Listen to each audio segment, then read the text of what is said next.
Students, welcome to ఈ తరగతి online classes. మనకి ఏపీపీఎస్సికి సంబంధించి గ్రూప్ 2, గ్రూప్ 3 మరియు అదర్ ఇంకా ఏపీపీఎస్సి కాంపిటేటివ్ ఎగ్జామినేషన్కి సంబంధించి జనరల్ స్టడీస్ పేపర్ అనేది చాలా క్రూషియల్. జనరల్ స్టడీస్ పేపర్ ఏంటంటే మనకి అందులో వివిధ రకాల సబ్జెక్టులతో కూడిన మొత్తంగా కలగలిపిన ఒక పేపర్. అందులో మనకి భారతదేశ చరిత్ర అనేది చాలా ముఖ్యమైన అంశం. సో ఈ అంశంలో మనము తెలుసుకోవాల్సిన విషయం ఏంటంటే భారతదేశ చరిత్ర అనేది చాలా ఒక పెద్ద మహాసాగరం లాంటిది. ఈ చరిత్ర అనేది నేర్చుకోవడం ఎలా, ఏపీపీఎస్సికి సంబంధించి ఎంతవరకు మనం నేర్చుకుంటే సరిపోతుంది, ఏ విధంగా నేర్చుకుంటే సరిపోతుంది, అలాగే ఏ పాయింట్ ఆఫ్ వ్యూలో చదువుకుంటే మనం చరిత్ర విషయంలో మనం ఎక్కువగా ఏపీపీఎస్సి ఎగ్జామ్స్కి అదర్ కాంపిటేటివ్ ఎగ్జామ్స్కి మనం మార్క్స్ గెయిన్ చేయగలం అనేది ఈరోజు ఇంట్రడక్షన్ క్లాస్లో మనం చరిత్ర కోసం తెలుసుకుందాం. మొదటగా మనం తెలుసుకోవాల్సిన విషయం ఏంటంటే చరిత్ర అనగానే మనకి అదర్ కాంపిటేటివ్ ఎగ్జామ్స్లో మొత్తంగా చరిత్ర అంతా ఉండొచ్చేమో, కానీ మన APPSC point of view group 2, group 3 other competitive of ఏపీపీఎస్సికి సంబంధించి చరిత్ర విషయానికి వస్తే చాలా లిమిటెడ్ సబ్జెక్ట్ అనేది చెప్పాలి, కానీ వ్యాస్ట్గా చదవాలి. అది ఎలా అంటే జనరల్గా మనకి యాజ్ పర్ బుకిష్ నాలెడ్జ్ చరిత్ర ఎలా ఉంటుందంటే భారతదేశానికి సంబంధించి 3 రకాలుగా ఉంటుందన్నమాట. అది ఏంటంటే ప్రాచీన, మధ్యయుగం, ఆధునికం. ఇలాగా చరిత్రని 3 భాగాలుగా మనం విభజించవచ్చు. ప్రాచీనం అంటే భారతదేశంలో నాగరికత అనేది మానవుడు ఎలా నేర్చుకున్నాడో, నాగరికతలో అతని జీవన శైలి ఎలా ఉండేది, నాగరికత నుంచి మతాలు అనేవి ఎలా ఏర్పడ్డాయి, మతాల దగ్గర నుంచి ఈ రాచరికాలు, రాజపుత్రులు, తర్వాత ఈ రాజవంశాలు ఎలా ఏర్పడ్డాయి అంతా కూడా మనకి ప్రాచీన భారతదేశ చరిత్రలో నేర్చుకోవచ్చు. అలాగే మధ్యయుగం వచ్చేసరికి భారతదేశానికి అరబ్ దేశాల నుంచి కొంతమంది ముస్లిం రాజులు వచ్చి ముస్లిం దండయాత్రలు చేసి మన భారతదేశాన్ని కొల్లగొట్టారు, అలాగే మన భారతదేశాన్ని పరిపాలించడం జరిగింది. ఆ సిచ్యువేషన్స్ మొత్తం కూడా మనం ఏంటంటే మధ్యయుగంలో చూడవచ్చు.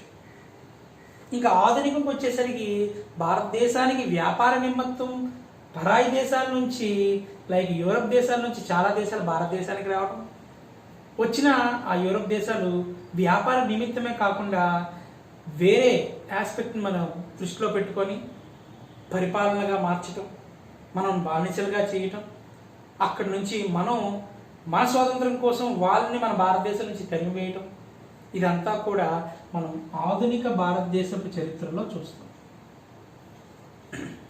అయితే ఇక్కడ ఏపీపీఎస్సికి సంబంధించి ప్రాచీన మధ్యయుగపు భారతదేశ చరిత్రల మీద పెద్దగా వాడు కాన్సన్ట్రేట్ చేయలేదు, సిలబస్లోంచి కూడా తీసివేశాడు. ఈ ఆధునిక భారతదేశ చరిత్రనే మనకి సిలబస్లో జోడించడం జరిగింది. ఇంతకీ ఈ ప్రాచీన అంటే ఏన్షియంట్ అంటారు, మధ్యయుగం అంటే మిడియల్ అంటారు, ఆధునిక అంటే మోడర్న్ అంటారు. అయితే ఈ రెండు ఎందుకు వద్దన్నారు, ఆధునికమే ఎందుకు కావాలన్నారు అనేది మనకి ఒక చిన్న సింపుల్ పాయింట్లో తెలుసుకుందాం. అది ఏంటంటే ప్రాచీన మధ్యయుగం అనేది మన భారతదేశం ప్రస్తుత జీవన శైలిలో ఒక చారిత్రాత్మకమైన విషయాలుగా ఉన్నాయి తప్ప జీవించే శైలిలో ఎటువంటి పరిస్థితుల్లో కూడా ఇవి ఉపయోగపడట్లేదు. అదే ఆధునిక భారతదేశ ఆధునికకు వచ్చేసరికి మనం ఇప్పుడు రాజకీయ వ్యవస్థ, పార్లమెంటరీ సిస్టమ్ కానీ, బిగ్గెస్ట్ ట్రాన్స్పోర్ట్ సిస్టమ్ అంటే అతిపెద్ద రవాణా వ్యవస్థ అయిన రైల్వేస్ కానీ, అలాగే తంతి తపాల పోస్టల్ కానీ, ఇవన్నీ కూడా మనకిచ్చింది యూరోపియన్ బ్రిటిషర్స్ మనకిచ్చారు. సో వాళ్ళని ఇక్కడ రావడం, ఇక్కడ వాళ్ళ అడ్మినిస్ట్రేషన్ బేస్ చేసుకోవడం, ఈ పార్లమెంటరీ సిస్టము, తర్వాత రైల్వేస్, ఆ తర్వాత పోస్టల్స్, అలాగే చాలా కన్స్ట్రక్షన్స్ ఫీల్డ్స్ కానీ ఇవన్నీ కూడా మనకి బాగా నేర్పింది ఎవరంటే బ్రిటిషర్స్.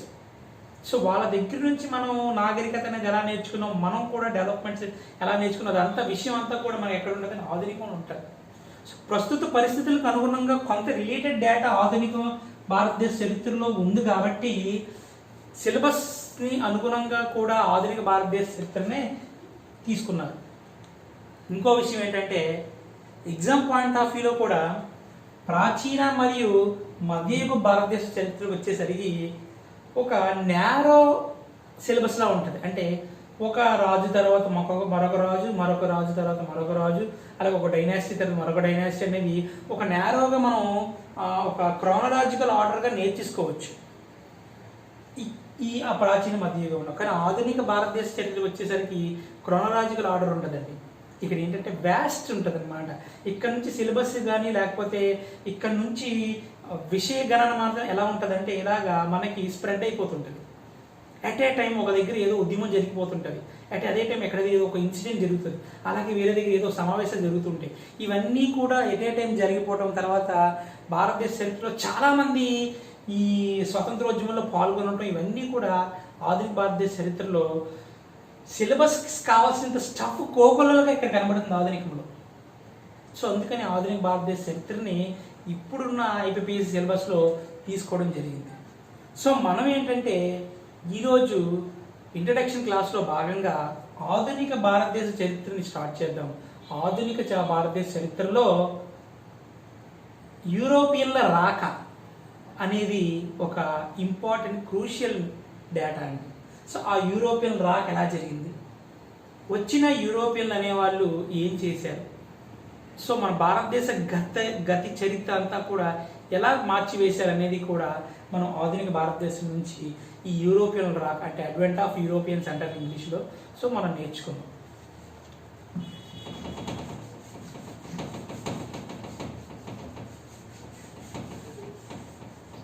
సో ఇందులో మనకి యూరోపియన్ రాక అనేది చాలా ఇంపార్టెంట్ టాపిక్ అండి.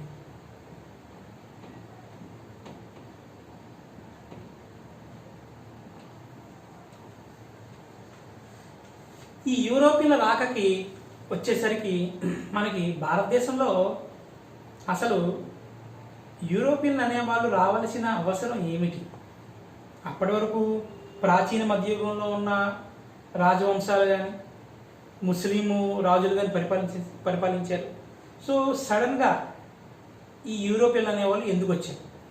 సో అది మనం తెలుసుకునే ముందు అసలు యూరోపియన్లు అనే వాళ్ళ యొక్క జీవన శైలిలో మనం తెలుసుకుంటే, యూరోపియన్ అనేది మనకి ఒక చిన్న మ్యాపింగ్ వ్యూలో మీకు చూపిస్తాను. ఇది మన భారతదేశం యొక్క ఏషియన్ కాంటినెంట్లో మన భారతదేశం ఒక భాగంగా ఉంటే ఇదంతా యూరోప్ కాంటినెంట్ అనుకోండి, ఇది ఆఫ్రికన్ కాంటినెంట్ అనుకోండి, నార్త్ అమెరికా, సౌత్ అమెరికా. ఓకేనా? అంటే జస్ట్ ఏంటంటే మనకి అర్థమయ్యే విషయంలో మ్యాపింగ్ లా మనం నేర్చుకుందాం. అయితే భారతదేశానికి పశ్చిమం వైపు ఉన్న ఈ యూరప్ అనేది భారతదేశానికి వ్యాపార నిమిత్తం ఎందుకు వచ్చింది? ఈ యూరప్ దేశాల్లో చాలా యూరప్ కాంటినెంట్ ఖండంలో చాలా కంట్రీస్ ఉన్నాయండి. అందులో మన భారతదేశానికి ఎందుకు వచ్చారంటే ముఖ్యంగా తెలుసుకోవాలంటే యూరప్ కాంటినెంట్ అనేది మిక్స్డ్ ఎన్విరాన్మెంటల్ వెదర్ ఉన్నదండి. అంటే కొన్ని ప్రాంతాల్లో చల్లని ప్రాంతం ఉంటుంది, కొన్ని ప్రాంతాలంతా కూడా వేడిగా ఉంటుంది, కొన్ని ప్రాంతాలంతా కూడా బ్యాలెన్స్డ్ ఎన్విరాన్మెంట్ ఉంటుంది అన్నమాట. అయితే ఈ చల్లని దేశాల్లో ఎక్కువ వాళ్ళ యొక్క బాడీ టెంపరేచర్ని బయట ఉన్న ఎన్విరాన్మెంట్ ఈక్వల్ చేసుకోవడానికి వాళ్ళు ఎక్కువగా ఆహారపు అలవాట్లని 2 రకాలుగా అలవాటు చేసుకునేవారు. అలాగే అది ఏంటంటే మొట్టమొదటిది వైన్ అండి, రెడ్ వైన్. రెండోది ఏంటంటే వాళ్ళు తినే ప్రతి పదార్థం కూడా పెప్పర్ అంటే మనం మిరియాలు అంటారు కదా, సో వీటిని యూజ్ చేసేవారు. అలాగే మిగతా మసాలా దినుసులన్నీ కూడా వాళ్ళ యొక్క బాడీ యొక్క టెంపరేచర్ని బయట యొక్క ఎన్విరాన్మెంట్కి ఈక్వల్ చేయడానికి వాడేవారు అనమాట. సో ఈ రెడ్ వైన్ అయితే యూరోప్లో విరివిగా దొరికేదేమో కానీ ఈ మసాలా దినుసులు అయితే దొరికేవి కాదండి. సో ఈ మసాలా దినుసులు అంటే మనం ఒక పాఠ్యాంశమైన పరిభాషలో చెప్పాలంటే సుగంధ ద్రవ్యాలు అంటారు. సో ఇలాంటి సుగంధ ద్రవ్యాలు ఇక్కడ యూరోప్లో దొరకవు కాబట్టి ఇవి ఎక్కడ దొరుకుతాయంటే అది ఈస్ట్ ఏషియన్ కాంటినెంట్లో దొరుకుతాయి అని వాళ్ళకి తెలుసు. అంటే అమెరికా, ఇండియా, చైనా, ఇండోనేషియా, ఇలాంటి మిగతా ఆగ్నేయాసియా దేశాలన్నింటిలో కూడా దొరుకుతాయని తెలుసు. కానీ ఈ దేశాల్లో పెద్ద దేశం ఏదిరా అంటే ఒకటి చైనా, రెండు ఇండియా. కానీ చైనా ఏంటంటే చైనాలో సిల్క్ వస్త్రాలు ఎక్కువ దొరుకుతాయి కానీ సుగంధ ద్రవ్యాలు చాలా తక్కువ దొరుకుతాయి. కానీ భారతదేశంలో సిల్క్ వస్త్రాలు మరియు సుగంధ ద్రవ్యాలు రెండూ విరివిగా దొరుకుతాయి. అందుకే చైనా నుంచి యూరప్కి ఒక రహదారి వేశారండి. సో చైనా నుంచి యూరప్కి ఒక రహదారి వేశారు యూరప్ వాళ్ళు. దాని మెయిన్ గాలు సిల్క్ కోసం అండి, సిల్క్ వస్త్రాల కోసం. అందుకే దీన్ని సిల్క్ రూట్ అంటారు. దీన్ని ఇప్పటికి కూడా సిల్క్ రూట్ ఉంది. మొన్నే దాన్ని రెనోవేషన్ కూడా చేశారు, సిల్క్ రూట్ అంటారు. సో మన భారతదేశానికి రావడానికి ఈ యూరప్ కాంటినెంట్ నుంచి దేశాల నుంచి ఈ సిల్క్ రూట్ నుంచి వచ్చి హిమాలయ ప్రాంతాల మీదుగా మన భారతదేశంలో ప్రవేశించి మన దగ్గర నుంచి ఇక్కడ ఉన్న సుగంధ ద్రవ్యాలు కానీ సిల్క్ వస్త్రాలు కానీ తీసుకెళ్లేవారు. కానీ అలాగే చైనా కూడా వెళ్ళి చైనాలో ఈ సిల్క్ వస్త్రాలన్నీ తీసుకెళ్ళేవారు. మెయిన్గా మనం చెప్పాలంటే దేనికోసం వీళ్ళు మన ఈ ఏషియన్ కాంటినెంట్ మీద డిపెండ్ అయ్యారంటే ఒకటి సిల్క్ వస్త్రాలు మరియు రెండోది ఏంటంటే సుగంధ ద్రవ్యాలు. కానీ చైనాలో అయితే మటుకు సిల్క్ వస్త్రాలు, సుగంధ ద్రవ్యాలు, సిల్క్ వస్త్రాలు ఎక్కువ దొరికాయి, సుగంధ ద్రవ్యాలు ఎక్కువ దొరికేవి కాదు. కానీ ఇండియాలో మన భారతదేశంలో సుగంధ ద్రవ్యాలు, సిల్క్ వస్త్రాలు విరివిగా దొరికేవి. అందుకే వాళ్ళ యొక్క కాన్సన్ట్రేషన్ ఎక్కువ మన భారతదేశం మీద పడింది. ఓకేనా? అయితే ఈ భారతదేశం మీద వీళ్ళు బాగానే వ్యాపారం చేసుకుంటున్నారండి ఈ సిల్క్ రూట్తో, ఈ సిల్క్ రూట్లో రవాణా చేసుకుంటూ. కానీ ఈ యూరప్ కాంటినెంట్కి ఈ భారతదేశానికి మధ్యలో మధ్య ఆసియా ప్రాంతంలో ప్రాంతం ఉంటుందండి. ఈ మధ్య ఆసియా ప్రాంతం ఏంటంటే ఈ సిల్క్ రూట్ ఏదైతే ఉందో ఈ మధ్య ఆసియా ప్రాంతం నుంచి వస్తూ ఉంటారు. ఈ మధ్య ఆసియా ప్రాంతం అంతా కూడా ఇస్లాం మతస్థ దేశస్తులు ఉన్న దేశాలు, లైక్ టర్కీ, ఆఫ్ఘనిస్తాన్, అలాగే చాలా ఇస్లాం మతస్థ దేశాలు చాలా ఉన్నాయి. సో ఈ టర్కీ అనే ప్రాంతాన్ని అప్పుడు పరిపాలించే రాజు ఎవరంటే మహమ్మద్ II అండి. మహమ్మద్ II అనే వ్యక్తి ఆ టర్కీ అనే ప్రాంతాన్ని, మధ్య ఆసియా ప్రాంతంలో టర్కీ అనే ప్రాంతాన్ని పరిపాలిస్తున్నాడు. ఎప్పుడూ కూడా ఈ యూరప్ ప్రాంతం నుంచి వీళ్ళు రవాణా వెళ్తూ ఉంటుంటే ఈ టర్కీ దగ్గర ఏం జరిగేదంటే ఈ యూరప్ నుంచి వెళ్ళే దేశాల యొక్క ఈ వ్యాపారస్తులకి ఇక్కడున్న ఈ ఇస్లాం దేశస్తులకి మధ్య ఎప్పుడు కూడా చిన్న చిన్న ఘర్షణలు, యుద్ధాలు జరిగేవండి. అదే ఈ రెండు మతాల మధ్య రెండు మతాల మధ్య యుద్ధాలు జరిగితే క్రూసేడ్లు అంటారు. క్రూసేడ్ అంటే రెండు మతాల మధ్య జరిగే యుద్ధాలను క్రూసేడ్లు అంటారు. సో అలాంటి క్రూసేడ్లు విరివిగా ఎక్కువ. ఎందుకంటే ఒక రవాణా వ్యవస్థ రెండు మతస్థులున్న దేశాలను దాటుకుంటూ వెళ్తుందంటే ఒక రహదారి ఖచ్చితంగా ఇలాంటి గొడవలు జరుగుతూనే ఉంటాయి.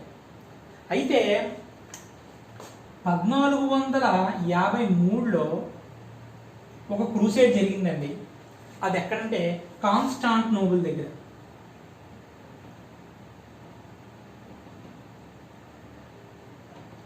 కాన్స్టాంటినోపుల్ అంటే టర్కీలో ఒక పెద్ద నగరం. ఈ టర్కీని ఆల్రెడీ మీకు చెప్పాను, మహమ్మద్ II అనే వ్యక్తి ఈ టర్కీ పరిపాలిస్తున్నాడని. ఈ టర్కీని పరిపాలిస్తున్న మహమ్మద్ II అనేవాడు కాన్స్టాంటినోపుల్ దగ్గర యూరప్ కాంటినెంట్లో ఉన్న ఈ వ్యాపారస్తులందరినీ అడ్డగించి వాళ్ళతో యుద్ధం చేసి ఇక్కడ రాజైన హెన్రీ IV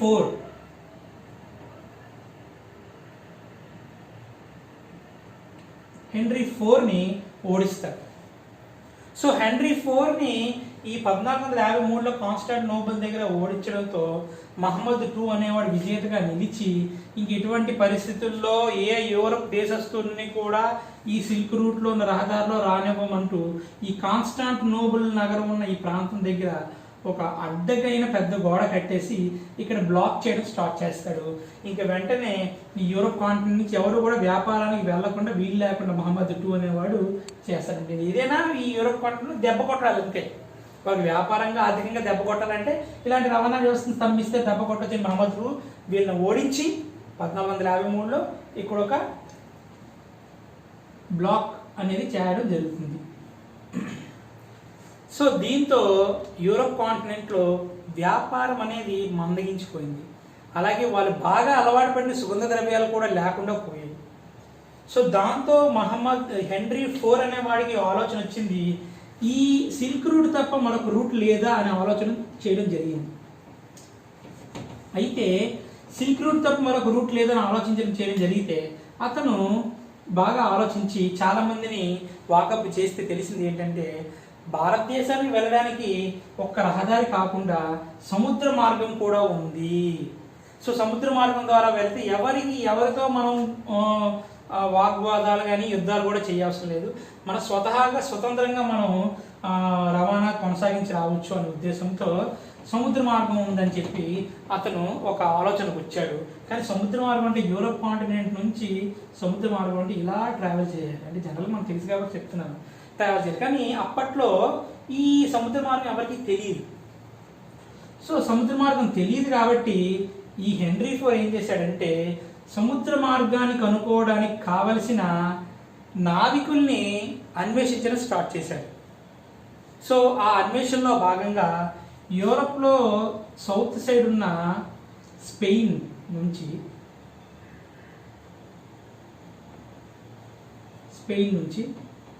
ఓకేనా, ఇక్కడ ఉన్న మొరాకో వరకు కూడా ట్రావెల్ చేశాడు. అతను ట్రావెల్ చేసి ఇక్కడ ఈ యూరప్కి ఆఫ్రికాకి మధ్యలో ఉన్నది ఏంటంటే జిబ్రాల్టర్ స్ట్రైట్ అంటారంటే, జిబ్రాల్టర్ జలసంధి అంటారు. జలసంధి అంటే రెండు పెద్ద భూభాగాలు వేసే చిన్న జలమార్గాన్ని జలసంధి అంటారు. సో ఈ స్పెయిన్కి మరియు ఈ మొరాకోకి మధ్యలో ఈ జిబ్రాల్టర్ జలసంధిని దాటుకొని మొరాకోకి వచ్చి మరి మొరాకో నుంచి స్పెయిన్ వెళ్ళి ఈ చుట్టుపక్కల ప్రాంతాల్లో ఉన్న సేలర్స్ అందరినీ కూడా ఏం చేశాడంటే ఈయన వాళ్ళకి కొంత మోటివేషన్ ఇచ్చాడు. ఇదిగోండి మీరు ఇలాగా మన భారతదేశానికి రూట్ని కనుక్కోండి, రూట్ మ్యాప్ కనుక్కుంటే మనకి చాలా ఉపయోగపడుతుందని ఉద్దేశంతో అతను వాళ్ళని మోటివేషన్ చేయడం జరిగింది. సో భారతదేశానికి నావిగేషన్ కోసం ఎంత పాటుపడిన హెన్రీ IV మనం మొట్టమొదటిసారిగా మన ఆధునిక భారతదేశ చరిత్రలో ఒక నేమింగ్ అంటే మీన్స్ ఒక బిరుదు వచ్చింది ఎవరికంటే, దట్ ఈజ్ హెన్రీ IV. ఆ హెన్రీ IVకి వచ్చిన బిరుదు ఏంటంటే ది నావిగేటర్. ది నావిగేటర్ అనే బిరుదు హెన్రీ IVకి ఎందుకు వచ్చిందంటే, ఆ బిరుదు ఈ స్పెయిన్ నుంచి మొరాకో వరకు భారతదేశానికి రూట్ను కొనుక్కోవడానికి అతను చేసిన కృషి, అలాగే అక్కడున్న సైలర్స్కి అతను ఇచ్చిన మోటివేషన్, ఓకే, ఇవన్నీ అతనికి ఈ నావిగేటర్ అనే బిరుదు రావడానికి ఒక ఏంటంటే ఒక కృషిలా అది అతనికి సహకరించింది అనమాట. సో ఆ విధంగా ఆయన చేసిన కృషి వల్ల ఏం జరిగిందంటే, చాలామంది సైలర్స్లో కొంత ఉత్సాహం వచ్చింది. ఎలాగైనా భారతదేశానికి సముద్ర మార్గాన్ని కనుక్కుంటాను అనే ఒక ఉత్సాహము అతనికి చాలామంది సైలర్స్కి వచ్చింది. ఆ ఉత్సాహంలో భాగంగా మొట్టమొదటిసారిగా నేను వెళ్తాను అని చెప్పి ఒక సైలరు హెన్రీ IVని కలవడం జరిగింది. అతను ఎవరంటే బర్తిలోమియా డయాస్.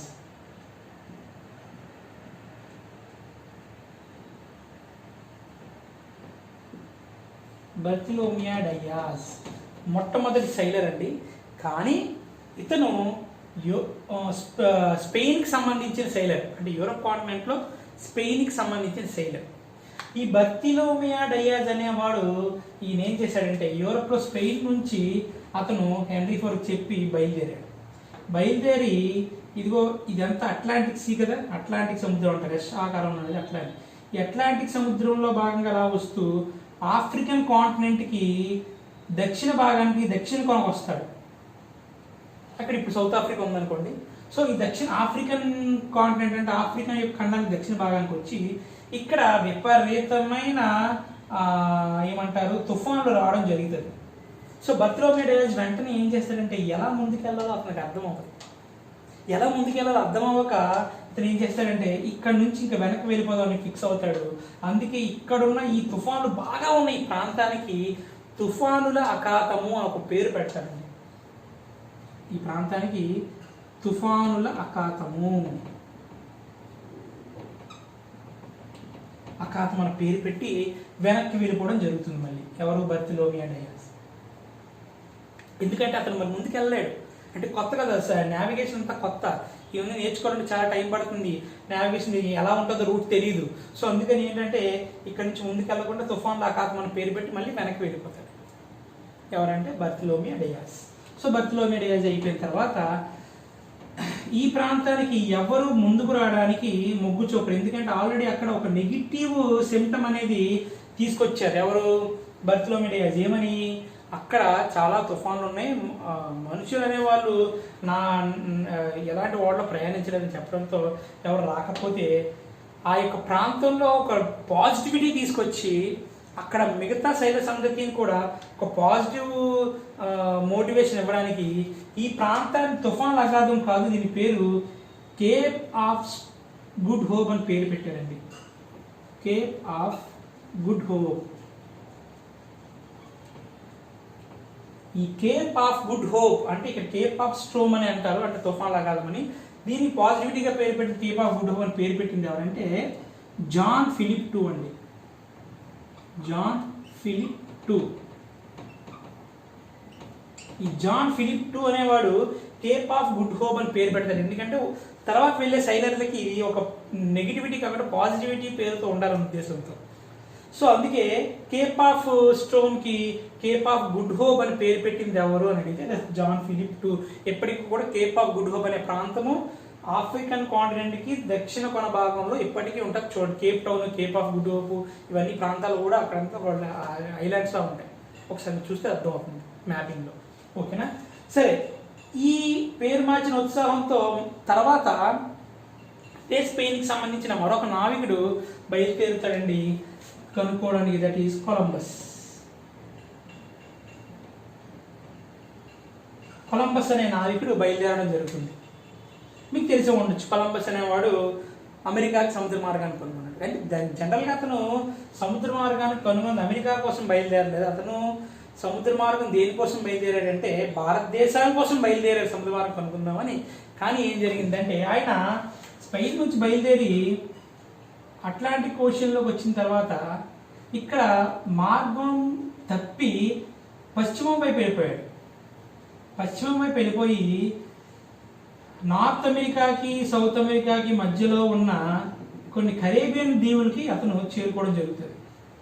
ఈ కరేబియన్ దీవులకు చేరుకుని నేను భారతదేశం వచ్చేసానేమో, ఇక్కడ ఉన్న వాళ్ళందరూ భారతీయులేమో అనుకొని అక్కడ నలుపు ఎరుపు ఒక మిక్స్డ్ కలర్లో కలిసి ఉన్న ప్రజలను చూసి వీళ్ళే ఇండియన్స్ ఏమో అని చెప్పి ఇక్కడున్న ప్రజలకి రెడ్ ఇండియన్స్ అని పేరు పెడతాడమ్మా.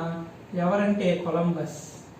కరేబియన్ దీవుల్లో ఉన్న ప్రజలకి రెడ్ ఇండియన్స్ అని పేరు పెట్టింది ఎవరురా అంటే దట్ ఈస్ కొలంబస్. అతను పొరపాటు పడి పెట్టాడు ఆ పేరు. అలాగే ఇది యూరప్కి వెస్ట్ సైడ్ ఈ ప్రాంతాన్ని కొనుక్కున్నాను ఇండియా అనుకుని దీనికి వెస్ట్ ఇండీస్ అని పేరు కూడా పెట్టింది ఎవరంటే దట్ ఈస్ కొలంబస్. అందుకే ఇప్పటికీ మన కరేబియన్ ఐలాండ్లో వాటిని వెస్ట్ ఇండీస్ అంటాము. అలాగే అక్కడున్న ప్రజల్ని రెడ్ ఇండియన్స్ అని పేరు పెట్టింది ఎవరంటే కూడా దట్ ఈస్ కొలంబస్. కానీ ఆ తర్వాత అతను తప్పు తెలుసుకొని ఇది వీళ్ళు ఇండియా కాదు ఇది కరేబియన్ దీవులను తెలుసుకొని అక్కడ నుంచి మళ్ళీ ఉత్తర భాగం ప్రయాణించి అమెరికాకి ఇక్కడ సీ రూట్ని కనుక్కోవడం జరుగుతుంది. అదంతా వేరే విషయం అండి.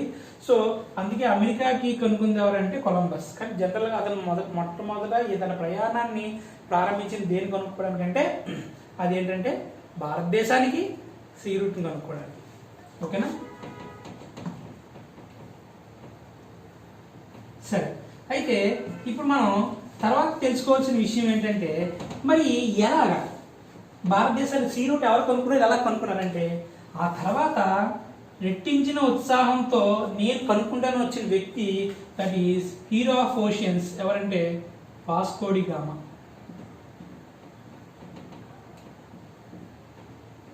Vasco da Gama. Vasco da Gama వ్యక్తి యూరప్లో పోర్చుగల్ అనే ఒక దేశానికి సంబంధించిన వాడు. ఈ పోర్చుగల్ అనే దేశానికి సంబంధించిన వ్యక్తి 1456లో భారతదేశానికి సీ రూట్ కనుక్కోవడానికి బయలుదేరాడు. 1456లో పోర్చుగల్ నుంచి ఆయన బయలుదేరి మన భారతదేశానికి 1456లో వాస్కో డి గామా తమ యొక్క 3 నౌకలతో బయలుదేరుతాడు. 118 మంది సైలర్స్తో 3 నౌకలతో ఎక్కడి నుంచమ్మా యూరప్లో ఉన్న పోర్చుగల్స్ దేశానికి సంబంధించిన కాబట్టి పోర్చుగీస్ అంటారు. అక్కడ నుంచి బయలుదేరుతాడు. అతను బయలుదేరి మొట్టమొదటి బర్తలోమియో డియాజ్ ఎలా అయితే వెళ్ళాడో సేమ్ అదే రూట్ని ఫాలో అవుతూ వెళ్తూ దక్షిణ కొన భాగం అని చెప్పాను కదా, అంటే బర్తలోమే డయాజ్ తుఫాన్ లాగా అతను ఇంకా నేను ముందుకు వెళ్ళలేను అన్నాడు కదా. సో ఆ ప్రాంతానికి ఇతను వచ్చాడు. వచ్చిన తర్వాత ఇక్కడ ఈయన బర్తలోమే డయాజ్గా మళ్ళీ వెనక్కి వెళ్ళిపోలేదు. ఇతను ఏం చేశాడంటే ఈ ప్రాంతంలో ఆగి అక్కడున్న లోకల్ సెయిలర్స్ కొంతమందిని వాకప్ చేశాడు. అక్కడ ఒక సెయిలర్ ఇతనికి పరిచయం అయ్యాడు. అతనే అబ్దుల్ నజీర్.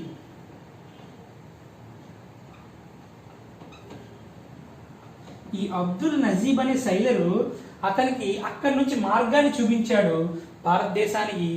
అక్కడి నుంచి ఈయన ఇలాగా కొంత అలా వెళ్తూ భారతదేశానికి మార్గాన్ని చూపించాడు. వాస్కోడిగామా యొక్క 3 నౌకలకి 118 మంది నావికులకి.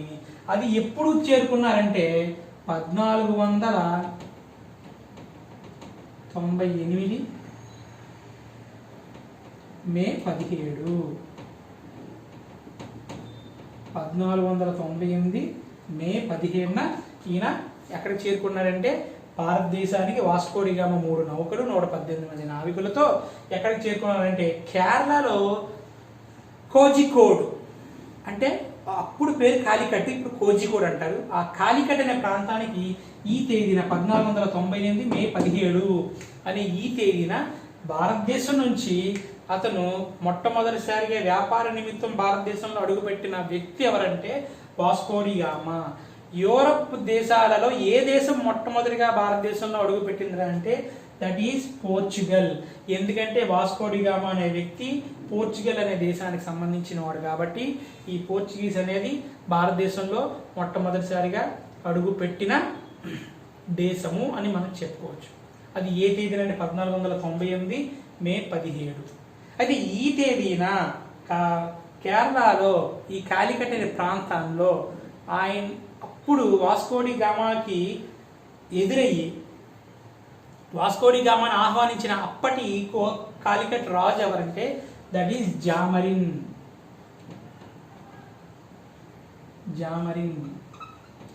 అయితే జామరిన్ అనేది అతని యొక్క అసలైన పేరు కాదండి. అప్పుడు కాలికట్ని పరిపాలిస్తుంది రాజామను విక్రమవర్మ. ఈ రాజామను విక్రమవర్మ అనే వ్యక్తి ఈ పోర్చుగీసు నాయకులైన వాస్కోడిగామా వాళ్ళందరికీ యూరప్ కాంటినెంట్లో ఎవరైనా కొత్త వ్యక్తులకు ఆతిథ్యం ఇచ్చిన అక్కడున్న సత్రాలకి లాడ్జీలకి వానరుల్ని వాళ్ళు జామరిన్స్ అని పిలిచేవారు అక్కడ యూరప్ కాంటినెంట్లో. కానీ ఇక్కడ అలాగే వీళ్ళకి ఆతిథ్యం ఇచ్చింది ఎవరంటే రాజామను విక్రమవర్మ.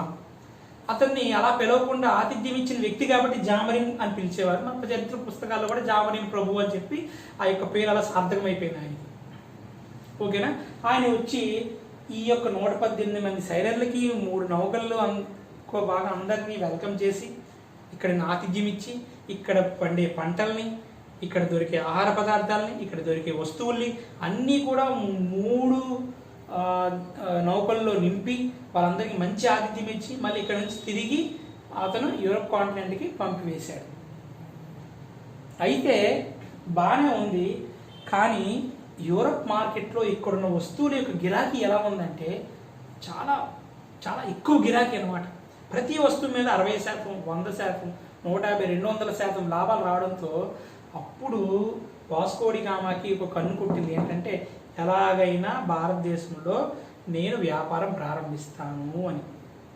అప్పటిదాకా అతని యొక్క మోటో డ్యూటీ ఏంటంటే మా యూరప్ కాంటినెంట్లో మా దేశానికి భారతదేశంతో వ్యాపారానికి రూట్ ఎలా కనుక్కోవాలని అతని మోటో. కానీ ఎప్పుడైతే ఈ జామరిన్ అనేవాడు అతనికి వస్తువులు ఇవ్వడం, వస్తువులు తీసుకెళ్ళి యూరప్ మార్కెట్లో అవ్వడం, యూరప్ మార్కెట్లో వాళ్ళకి లాభాలు రావడంతో వాస్కోడిగామాకి ఇండివిజువల్గా అతని యొక్క వ్యాపారం చేయాలనే ఉద్దేశంతో అతను కనిపించింది.